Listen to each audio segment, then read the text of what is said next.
Welcome back to the Environmental Law Monitor. I'm your host today, Taylor Stuart. This podcast is brought to you by Bracewell LLP's Environment, Lands, and Resources Practice Group, and we often say it's a place for thoughtful conversations.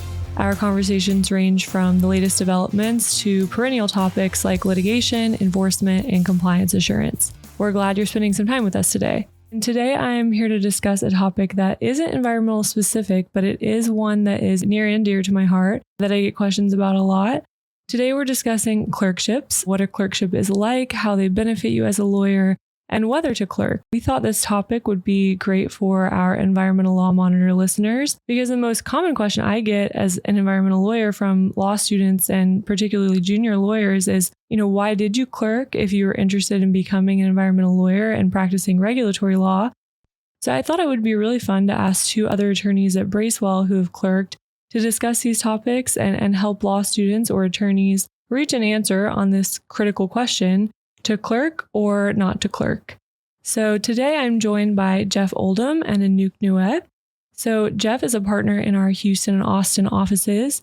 Jeff is an experienced appellate attorney. He has presented oral argument in the Supreme Court, in the Texas Supreme Court, and other appellate courts across the country. Jeff clerked for Judge J. Harvey Wilkinson of the U.S. Court of Appeals for the Fourth Circuit, and then went on to serve as a law clerk for Chief Justice William H. Rehnquist of the U.S. Supreme Court.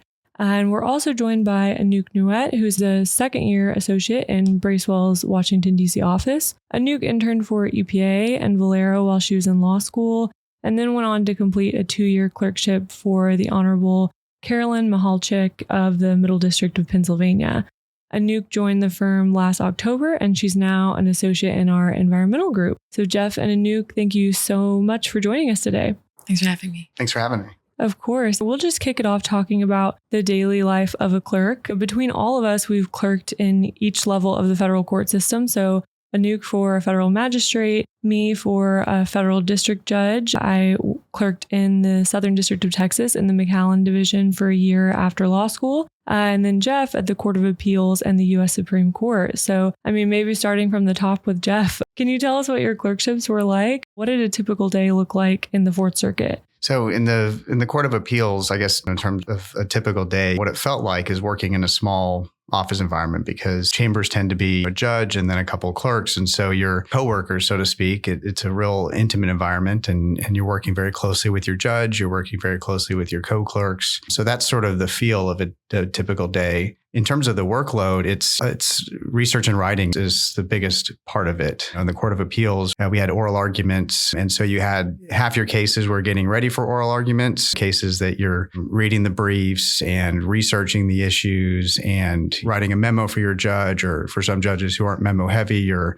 talking with your judge about the case. And then the other, say half your cases is once the court has oral argument and they've decided how to rule and assign the opinion, then you're working with your judge to help on that opinion, whether it means for some judges, they write a first draft of their opinion. I think probably more judges have their clerks write a first draft. And so you're working with your judge, helping your judge get an opinion. So that's sort of what you do on a typical day. I think it's a lot of writing, a lot of research, working with your colleagues on how to get the issues right. Great. How many co-clerks did you have in chambers when you were in the Fourth Circuit? So I had 2 co-clerks. Judge Wilkinson always, when I was there anyway, I had 3 clerks every year and 2 assistants, but he's since switched to, I think, what a lot of other judges have, where he has 4 law clerks and 1 assistant. Did you get to sit in, I imagine, on a lot of oral arguments and kind of get to witness your memos being used when the judge was on the bench? Yeah, absolutely.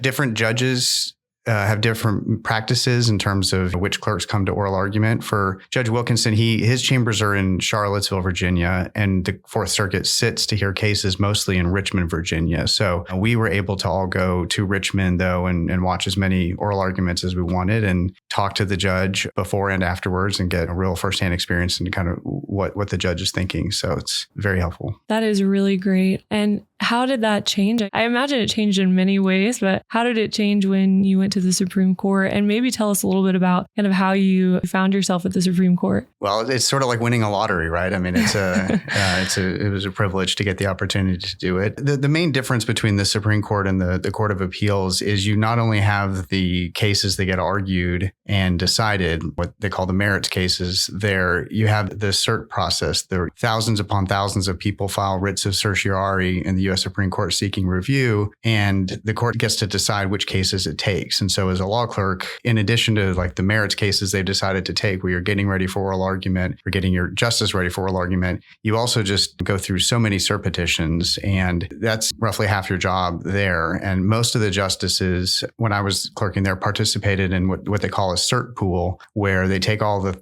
many thousands and thousands of petitions and divide them up by chambers, then divide those up among the clerks in the chambers. And so you're early on, that's all you're really doing over the summer is you are learning how to efficiently handle cert petitions. And it's daunting at first to write a memo that goes to 9 justices, or at least 8 when I was there, plus the 35 other law clerks who were all brilliant. And so I think initially just learning that was a lot of work. And then you have to learn how to do it efficiently, because that pace keeps going of cert petitions. And then on top of that, as you get into the fall, you start getting argued cases. And so that's the biggest difference, I think, of clerking at the Supreme Court from a workload perspective, is you have the cert pool process. The other difference was just the environment. I clerked for Judge Wilkinson in Charlottesville, Virginia, where he's the only Fourth Circuit judge in Charlottesville. Judge Wilkinson and our co-clerks, we were together quite a bit, but there wasn't other chambers just down the hall that you could go walk and talk to folks unless you were in Richmond. Whereas in the U.S. Supreme Court, everyone's all together. And so I think that is a very different experience, which if you're clerking on the DC circuit and some other places, you can get that experience too. Yeah, that is just amazing. And I mean, I think, as you just pointed out, it's a different experience depending on the size of your chambers and of course, the level of your court. I was definitely in a smaller chambers in a more isolated part of the country. Anouk, how did you find it in the middle of District of Pennsylvania? What was a typical day like? What were you tasked with? And maybe how many co-clerks did you have with you? So I also came from a small chambers. It was just the judge, her assistant, and me and one other clerk. So she has 2. And her process is that she rotates off. So you're a clerk for 2 years, and every year a new clerk comes in, the old one cycles out. She actually just got confirmed to be Article 3 judge. So her process is very different now than the one I was a part of, but very similar. I think day to day is research and writing, or preparing your judge for maybe upcoming arguments or trial, or magistrate judges have a lot of discovery. So there's a lot of case management that we were involved in. And then a really interesting part of Judge Mihalchik's chambers is that she was the only magistrate on the Judicial Conference Codes of Conduct Committee. And so that was part of my other responsibilities, I guess, is that they would rotate which judge would respond to different judges across the country asking ethical questions. And nothing was binding, but it would allow judges to have the opportunity to ask if accepting a certain speaking request or a gift, or maybe their wife gets hired in a position and it could question whether or not it would be unethical. So that was really interesting because we got to see a lot of different things that were going on across the country. That is a really interesting component of it. I think it is interesting how judges do have different responsibilities depending on where they're located in the country or what positions they serve across the federal judiciary. I know my judge served on certain committees, and she has had a role in sentencing for many years. So that's something that we assisted on her sometimes. But primarily her main focus on her docket was immigration, because we were in the McAllen division of the Southern District of Texas. So the criminal federal immigration docket there is one of the heaviest in the country. I think it's maybe the second heaviest compared to a district court in Arizona. So being right on the border, she has a big specialty in immigration practice, but she takes the federal criminal cases herself primarily and handles them herself. And then she splits her civil docket across 2 clerks that serve in her chambers. And then similar to your structure, Anouk, and to Jeff's in the Fourth Circuit, she has a legal assistant that kind of helps usher that process along. But because the criminal immigration docket was so heavy, she did ask her clerks to take on a lot of responsibility with the civil docket. And we were definitely drafting first drafts of all of the opinions, and she was reviewing them very closely and working with us on that. But I think it was a great experience because we kind of got to take first pin on everything. And we were very much in charge of the cadence of the cases when we were having conferences. Anything that was coming up, it was kind of our responsibility to know about it and to keep the judge apprised of it. And that level of responsibility, I mean, when you're right out of law school, I think that's something I didn't necessarily have an appreciation for when I signed up to clerk. I knew it would be a lot of research and writing, but I didn't really know how much ownership would be asked of me to really step up and manage an entire caseload. So that part was really exciting, but definitely something that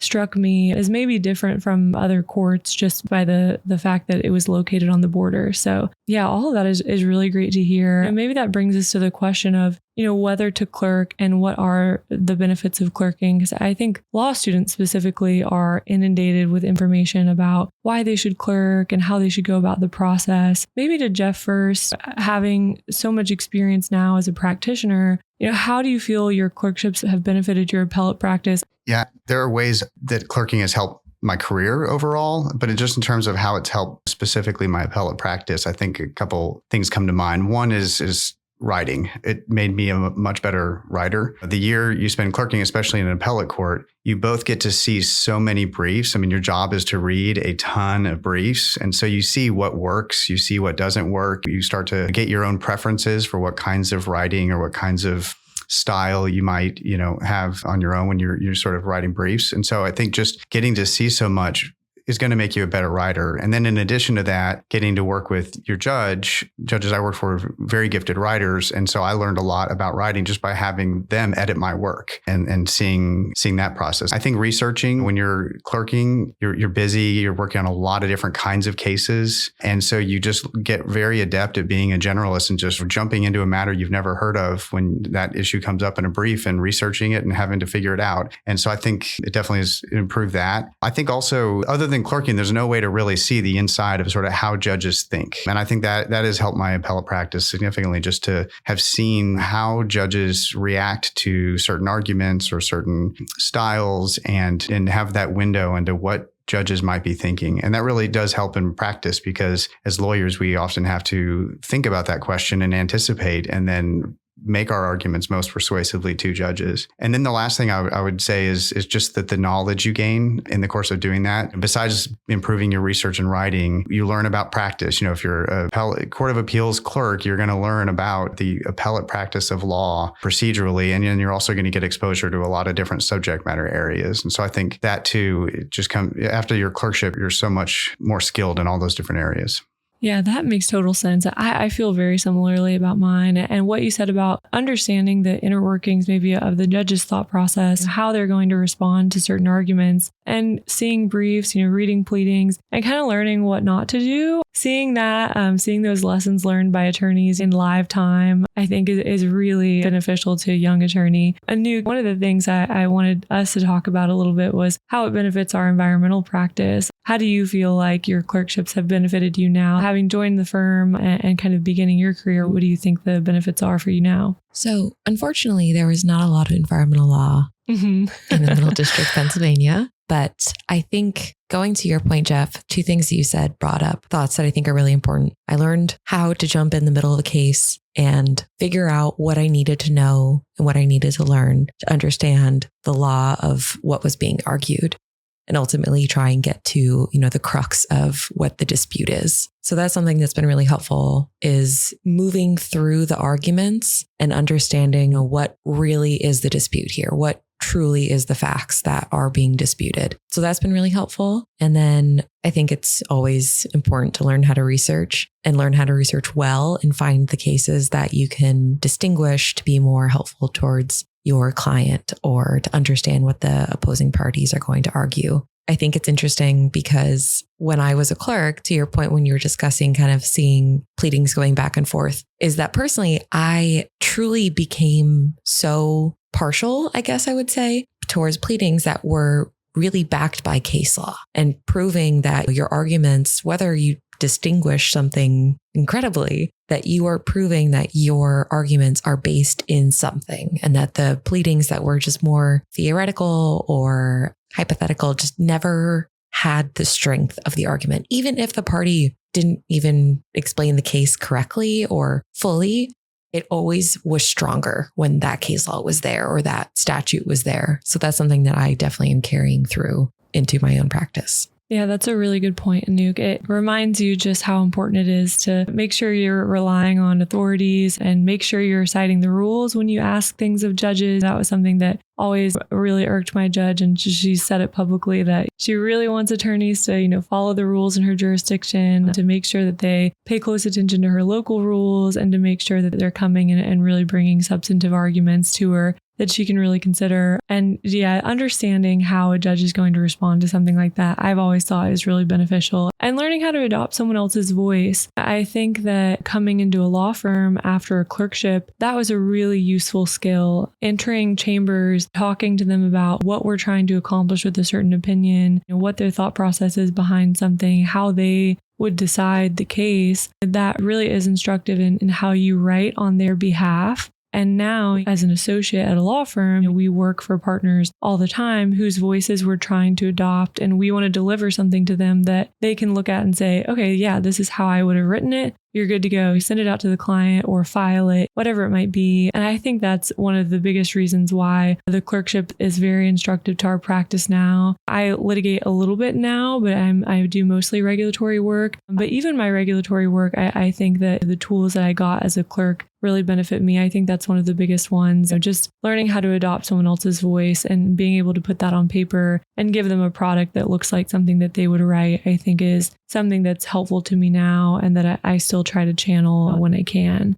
Any cons of clerking? The only one I can think of, having clerked on the border during the pandemic, is that you can find yourself in some different places that you don't necessarily live when you're in law school. So I moved from DC down to McAllen, and I lived there for a year and for 6 months in isolation, which was a really interesting experience. And I loved it there, but I would say that was one of the drawbacks is I did have to pack up and move. I had to, leave my friends and the life that I had in DC. So that was one of the harder parts. It was an easy decision, of course, because clerking is a really beneficial and really prestigious thing to do. Is there anything else that you guys can think of that you just think this is something for people to keep in mind when they're deciding whether clerkships are right for them? Well, I don't think there's any cons to clerking that make it worth not clerking. I'm a huge fan of people doing it no matter what kind of practice you're going to go into. I knew some people in law school I'd had conversations with, and they would argue that you aren't going to, in the end, make as much money. And that's probably true. But I just don't think I think that is not the right long-term perspective to have, because you can't replace sort of the benefits you get of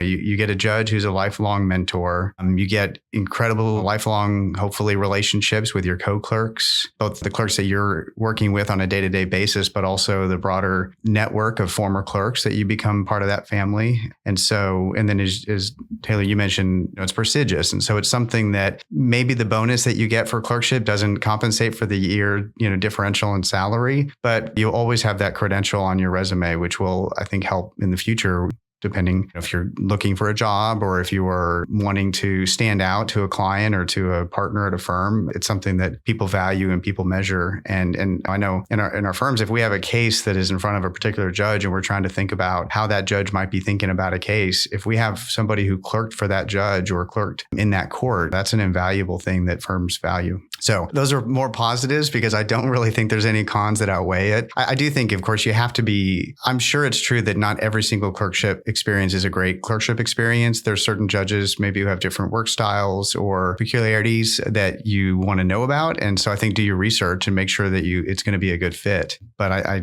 think that's the only other caution that I could give. Yeah, I would say not necessarily a drawback, just something to think about is, you have to be flexible. You're walking into a judge's chambers. They are the king or queen of their court. You can't impose something. They tell you the voice they want, and you kind of have to follow along with what they say is the decision.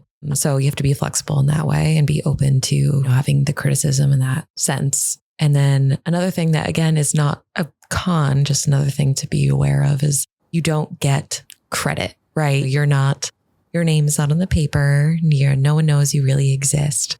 Mm-hmm. So it's something that if you are thinking of this being a long-term, career, it's not a career where you get recognition. So, not negative, just something that if you want that for yourself, might not be the perfect long-term goal, but short-term, I thought it was fabulous. I thought it was a great way to be almost a postdoc experience for lawyers. Yeah, I totally agree. This is all really good advice. And yeah, I honestly had an almost impossible time coming up with really any negatives. So the answer is you should clerk. But I think that the last few things that you guys said pointed out some things that people should really think about. People have different priorities coming out of law school. They have different interests as junior attorneys or at any point in your career. People clerk at different points in their career, not necessarily when they're junior attorneys, but any point in your career, there are different priorities in your personal life and your professional life. And there are things that are specific to clerkships that you should think about. And all of those were really good points. The last thing I want to touch on is the application process, which anyone listening to this is probably like, yeah, well, if I can apply and send out hundreds of letters, then maybe I will face the question of to clerk or not to clerk, because the process over the years has become pretty onerous. And I think it continues to be that way. Do we have any tips for lawyers that are applying to clerk and that are interested in clerking? I think that one thing that I didn't realize is that my judge really pays attention to what her clerks say. And so I think if you have, one particular judge you really care about, be purposeful. Don't just pretend to be really interested in a judge for no reason. But if there are a handful that you truly do want to work for, I would recommend looking up their prior clerks and getting in contact with them. My judge still will ask me if I know anyone that I think would be a great candidate for her. And she takes that to heart. I worked with her for 2 years. We have a very good relationship together. So I think something that's important is to realize connections really do matter. And those are personal connections too. Yeah, I agree with that 100%. And another source of those connections can also be law professors. If you have a law professor, one that clerked for a judge and is him or herself a former clerk, or is just someone who knows judges because of the nature of their scholarship or the like, I think law professors can also be very helpful, not only in helping you to have a better shot at a clerkship, but also in maybe helping candidates find the right fit. Yeah, those are great points. And I think now law schools have a lot of resources, not only for law students, but also for alumni or attorneys that are later in their careers. I know my law school still sends out a clerkship bulletin that goes out to alumni, and it notes for people when there are openings or when new judges have been appointed and they're looking for clerks. I think that's a great way to look for where there are openings and then research judges that you're interested in working for, to try to put yourself in the position to get before them or get an interview. I think that's a great way to do it. And it seems like something that schools are really focusing on now, which is great. I think our conclusion here is that clerking is fabulous. Are there any last thoughts that you guys want to share with our listeners just about your clerkship experience? I think it's important just to be open and to allow it to be what it's going to be. You can't pick what cases are going to be your judge's main docket. My judge had, as you were saying, Taylor, you had a lot of immigration. I had a lot of prisoners and Social Security, which was not particularly exciting, but I did find ways to really enjoy the facts and getting into a series of case law that I didn't even know that I would ever work on. And it was kind of uncomfortable, but it was a great growing experience to work in case law that I never, ever focused on or thought that I would be involved in. Yeah, that's a really good point. And Jeff brought this up earlier, talking about learning how to be a generalist and just jumping into a case that, maybe you've never seen anything like this before. And I definitely remember early days in my year-long clerkship in the first few weeks being given a case that I was like, I have never seen anything like that. I've never seen this statute before. I've never even heard of anything like this before. What am I going to do? You start reading through the pleadings. You're trying to understand all this information. And at that time, it felt really overwhelming. And now I'm confronted with a case or a research question or new issues. And maybe you feel it for a second, but it's nothing like it was when you first looked at that docket for the first time and it had hundreds of filings on it and you're supposed to figure out what was going on. And now I kind of look at it like, okay, I've, seen a lot of things. I've seen a lot of different types of cases. Whatever's coming at me right now, I can handle it. I can get my arms around it. Learning that skill, I think, is really important.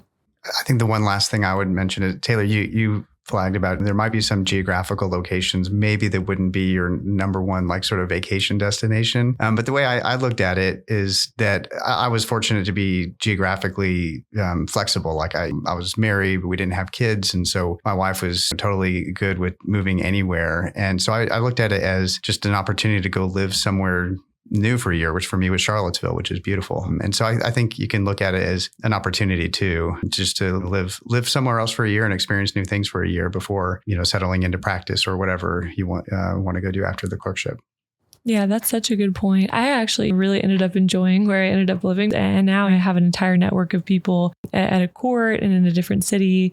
And that's, a huge both personal and professional benefit that people should keep in mind. Yeah. One more thing I thought about was I also was flexible, and I've never lived in Pennsylvania in my life. I never even went until the day that I was moving. I just kind of figured there's no need to pop this bubble until it's happening. But something I thought was interesting is if you're flexible, it's great. At the same time, if hypothetically you maybe only want to do corporate law or only want to do bankruptcy, it would be maybe important to focus on a bankruptcy court or something that is narrow in that way, maybe going to Delaware or something along those lines. Because then when you're applying to those jobs and you can show how interested you are in that specific type of law, it will be more conducive for you and the judge to understand their relationship.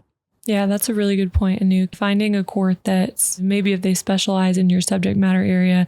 I know for environmental lawyers, it would be hugely beneficial to clerk somewhere like the DC Circuit or even DC District Court, where you get a ton of environmental litigation out of these federal agencies. There are ways, if you're interested in specific areas of the law, to do a clerkship that is a little bit more focused on that. It might be the case that you don't get all of those types of cases, that it won't be specific to that, but that's a good way to get yourself more experience if you're worried about maybe taking a year away from what you were already planning on doing. Well, I think that's all we have for our guests today. Thank you both so much for joining me, and I'll invite anyone on our listeners list to reach out to both of you or reach out to me if they have questions about clerkships. And all of us at the Environmental Law Monitor really appreciate both of you coming on today. Thank you so much. Thank you very much.